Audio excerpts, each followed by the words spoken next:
এক নাম্বার হলো ইবাদত করতে হবে একমাত্র কার জন্য?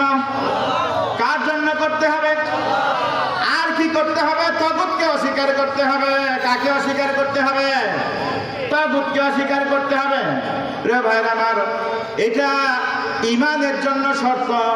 তাগুতকে যারা অস্বীকার করতে পারবে না তারা মুসলমান হতে পারে না, তাদেরকে মুমিন বলা যায় না। প্রিয় ভাইরা আমার, একটু টেস্ট করে দেখব আমরা কয়জন তাগুতকে অস্বীকার করতেছি আর কয়জন তাগুতকে অস্বীকার করি না। আল্লাহ রাব্বুল আলামিন কুরআনুল কারীম সূরা বাকারাতে ঘোষণা করেছেন, ফামান ইয়াকফুর বিত-তাগুত, যে ব্যক্তি তাগুতকে অস্বীকার করবে, তাগুতকে কি করবে? অস্বীকার করবে। ওয়া ইউমিন বিল্লাহ, আর আল্লাহ রাব্বুল আলামিনের প্রতি ঈমান আনবে। আল্লাহর কথার ধরনটা একটু দেখেন। আগে বলেছেন কি? তাগুতকে অস্বীকার করার কথা।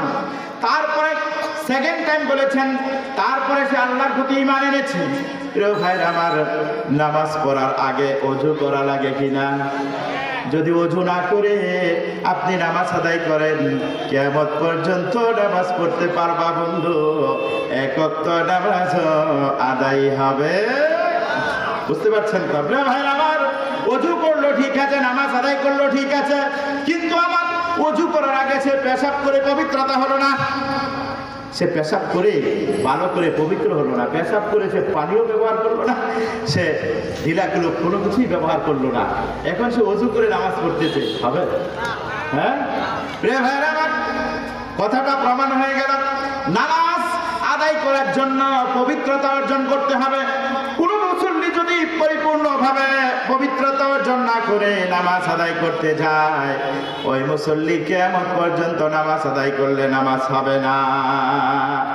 প্রিয় ভাইরা আমার, আমাদের গ্রামের মধ্যে একটা কথা বলে যে গর্তের ভিতরে ইঁদুর রেখে তার উপর আপনি মাটি দিয়ে যতই ঢেকে দেন না কেন, ইঁদুর কি ভিতরে আপনার যে গর্তটা বন্ধ করে দিলেন এটা কি বন্ধ করতে পারবেন না? আবার অন্য দিক দিয়ে ছিদ্র করে গর্ত করে বের হয়ে যাবে।